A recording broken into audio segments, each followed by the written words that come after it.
नमस्ते। इस वीडियो में हम देखेंगे कि किसी के करियर में जब कोई रुकावट आ रही है बहुत साल से, काफ़ी सालों से, 10 साल 12 साल से, और वो व्यक्ति जब पूछता है या पूछती है कि कब ये प्रॉब्लम सॉल्व होगा या कब करियर में उछाल आएगा या कब करियर स्टेबल होगा।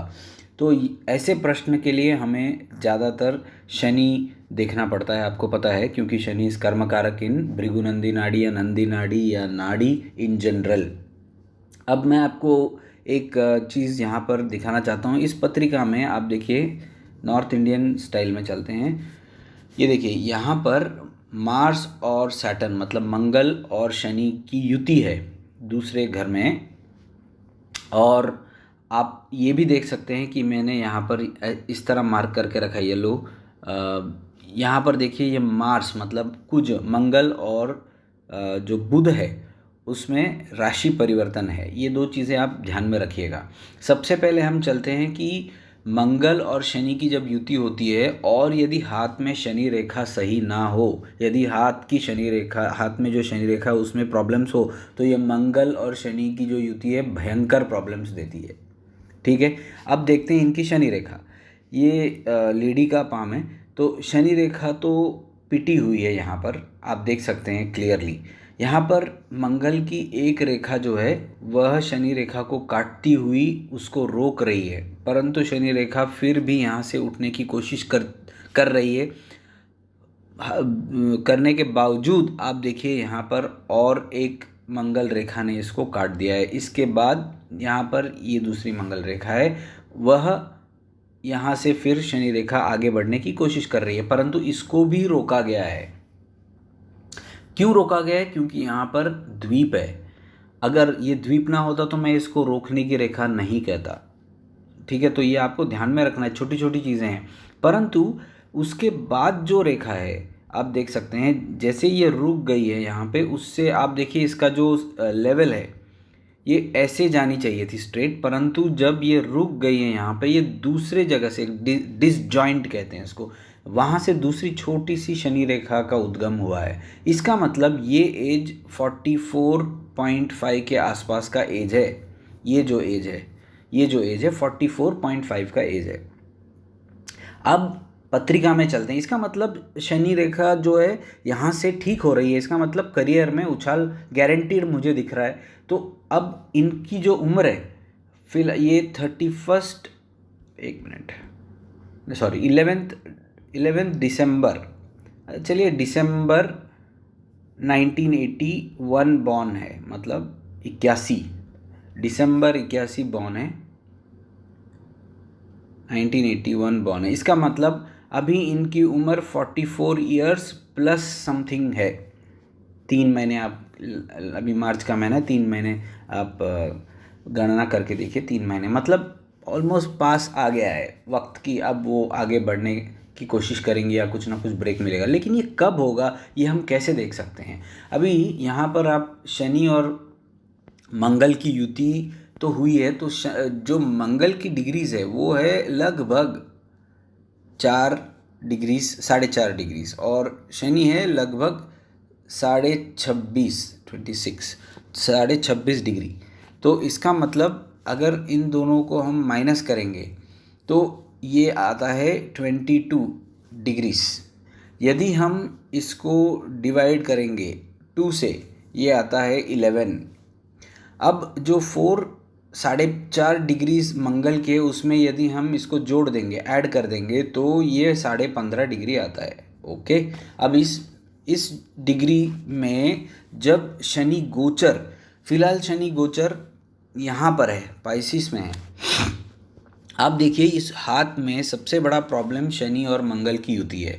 तो जब भी हम गोचर देखेंगे तो शनि का गोचर, गुरु का गोचर, केतु का गोचर किस तरह इस जो कॉम्बिनेशन को इन्फ्लुएंस करता है, किस इस कॉम्बिनेशन को देखता है, किस तरह इस कॉम्बिनेशन से प्रभावित होता है, ये हमें हर बार देखते रहना चाहिए। अब आप देखेंगे कि यहाँ पर शनि है फर्स्ट वीक ऑफ जून से शनि पार करेगा 15.5 डिग्री को। परंतु जुपिटर मतलब गुरु अभी भी यहाँ पर स्थित है, मिथुन राशि में स्थित है। तो क्या हो रहा है, गुरु यहाँ पर स्थित होने के कारण टेंशन्स बहुत अभी भी व्यक्ति को है, और हालांकि शनि पार कर चुका है तो कुछ करने की, आगे बढ़ने की जो प्रेरणा मिल रही है, परंतु कुछ बन नहीं रही, बात बन नहीं रही है।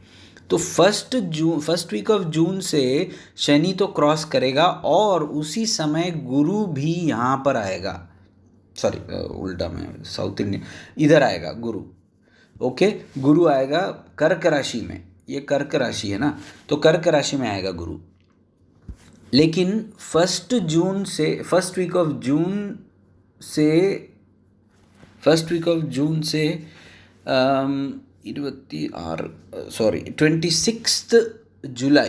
26 जुलाई तक टाइम अच्छा है कुछ शुरू करने का, या फिर कुछ जो करियर में उछाल आने का, क्योंकि इस समय में शनि वक्री नहीं है। 26 जुलाई को शनि वक्री हो रहा है। जैसे ही शनि वक्री होगा, गोचर में वक्री होगा यहाँ पर, तो ये जो इम्पैक्ट उसका नेगेटिव होगा, मतलब स्लो डाउन करेगा, रिवर्स करेगा।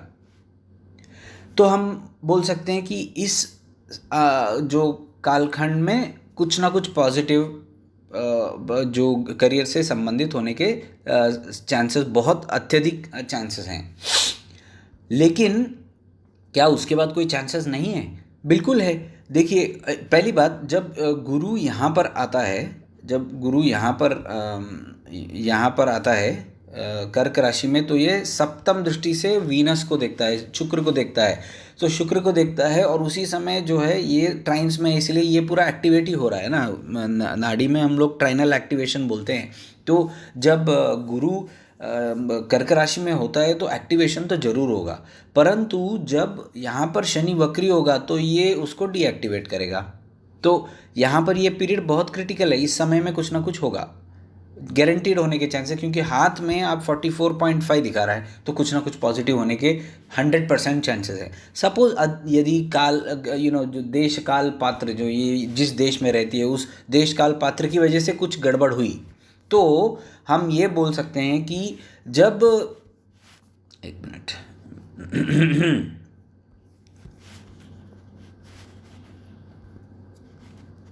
मिनट मैं इसको वापस क्लीन अप करके आपको दिखाता हूँ, क्योंकि बहुत यहाँ पर मिस हो गया है।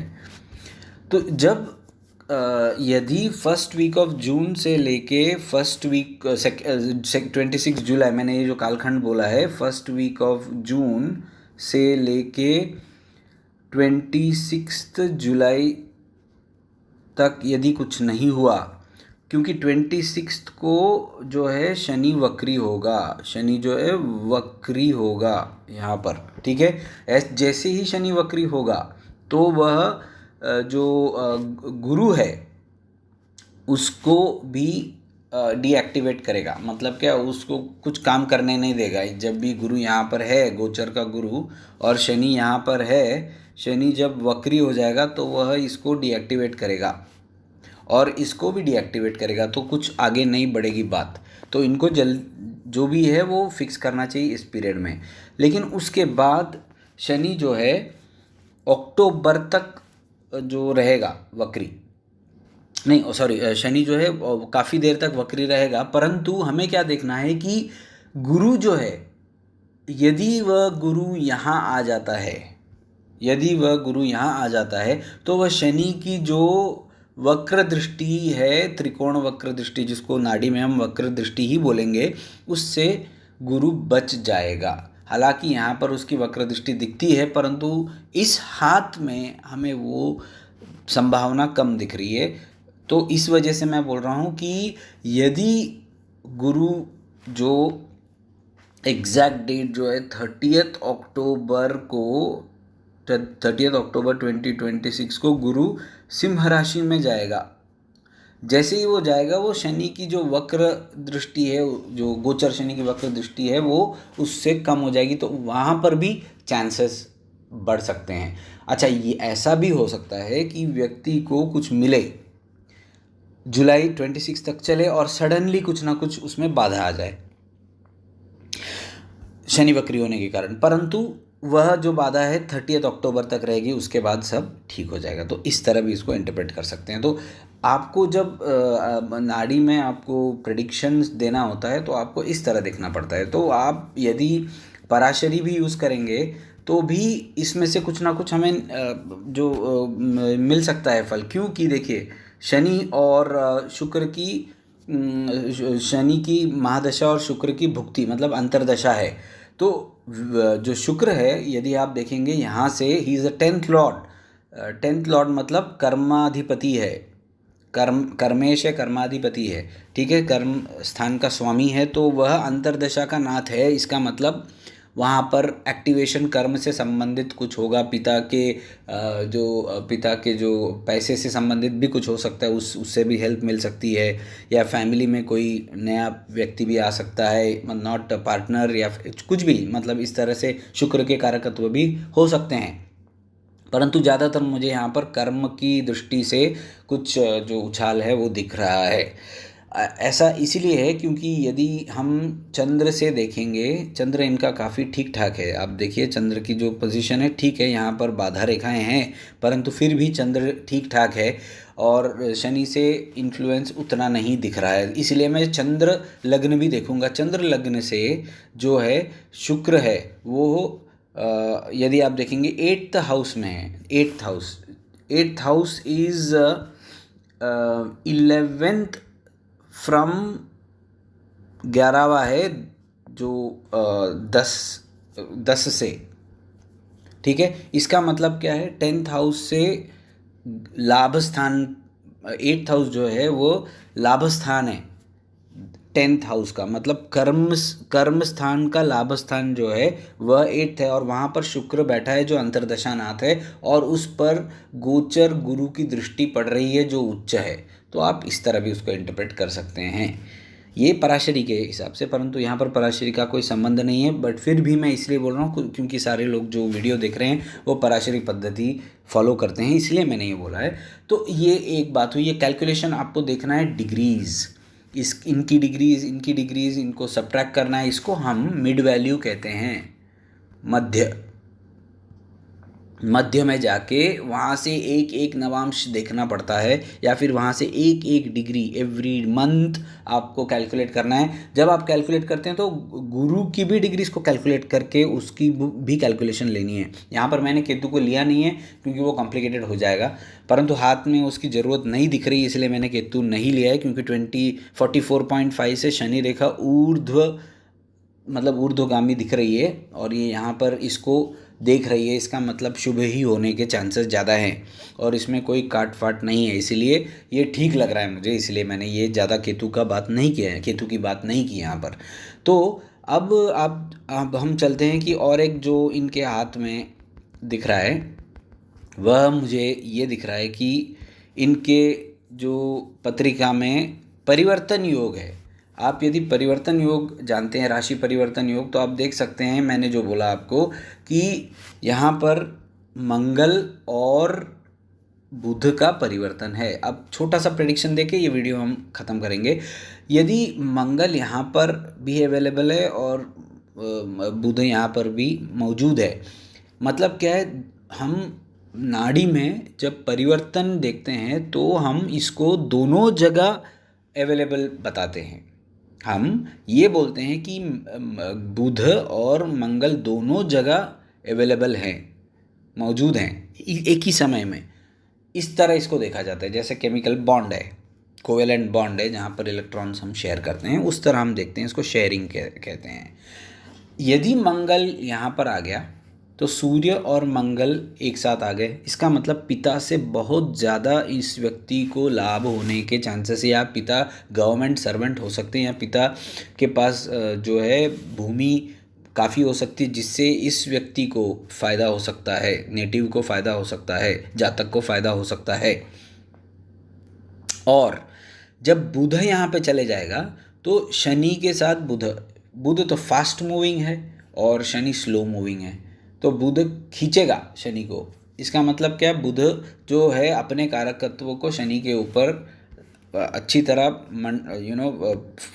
प्रेशर डालेगा। आप देख सकते हैं ये शनि रेखा है उन 1 2 3 4 बुध और सूर्य से संबंधित काफ़ी कनेक्शंस यहाँ पर मुझे दिख रहे हैं। ये भी दिख रहा है कि यहाँ पर बुध काफ़ी जो है एक्टिव हो रहा है टुवर्ड्स द लेटर एज। तो लेटर एज को हम लोग दूसरी तरह देखते हैं लेफ्ट हैंड में, तो यहाँ पर दिख रहा है। इसका मतलब कि व्यक्ति हो सकता है बुध से संबंधित बिजनेस या ट्रेडिंग या जो है टीचिंग या इस तरह बुध से संबंधित कुछ ना कुछ व्यक्ति शुरू कर सकता है, या फिर कोई नया कोर्स जिससे कुछ अर्निंग भी हो, इस तरह कुछ शुरू कर सकता है, ऐसा दिख रहा है मुझे। या फिर टेक्निकल कोर्स हो सकता है, क्योंकि बुध और मंगल मतलब टेक्निकल कोर्स दिखाता है। शनि और मंगल की युति टेक्निकल कोर्स को भी दिखाती है, परंतु यहाँ पर इस तरह भी देखा जा सकता है कि इस परिवर्तन से पिता काफ़ी इनके अच्छे पावरफुल होने के चांसेस है, पिता का काफ़ी इन्फ्लुएंस होगा इस व्यक्ति के जीवन में। ये भी देखा जा सकता है क्योंकि नाड़ी में मंगल जो है पति का कारक है, और ये जो युति है ये दिखाती है कि यदि मैरिज हुआ तो यंग हो सकता है व्यक्ति जो उसका पार्टनर, या फिर व्यक्ति जो है चाइल्डिश हो सकता है, मतलब जो पार्टनर चाइल्डिश हो सकता है। ऐसा भी हो सकता है कि जो मैरिज में लीगल प्रॉब्लम, क्योंकि मरकुरी लीगल इश्यूज़ को भी लाता है, मरकुरी लीगल प्रॉब्लम्स को दिखाता है, ये भी हो सकता है। या फिर व्यक्ति जो है पार्टनर जो है वो हो बिकॉज ऑफ बिजनेस पार्टनरशिप ये संबंध बन सकता है, मतलब इस व्यक्ति का बिजनेस के साथ बिजनेस पार्टनर जो है वही उसका पार्टनर बनने के चांस, इस तरह बहुत सारे प्रेडिक्शंस हम कर सकते हैं। बैड मैरिज भी दिखाता है, यंगर हस्बैंड भी दिखाता है, लीगल इश्यूज भी दिखा सकता है, हस्बैंड ट्रेडिंग में हो सकता है या हस्बैंड चाइल्डिश हो सकता है, बहुत सारी चीज़ें दिखा सकता है। या फिर जो जिस जगह में ये रह रही है वहाँ इनको यदि ये कमर्शियल एस्टेब्लिशमेंट्स में ज़्यादा देखेंगे तो इनको लाभ हो सकता है, या फिर ग्रीनरी कृषि से संबंधित कुछ हो सकता है तो इनको लाभ हो सकता है, या फिर प्ले ग्राउंड्स इस तरह का कुछ कर सकते हैं, इससे भी फ़ायदा हो सकता है। बहुत प्रेडिक्शंस इसमें, क्योंकि इनके हाथ में बिजनेस की रेखाएं हैं तो इसलिए ये भी पॉसिबिलिटी है। धन्यवाद।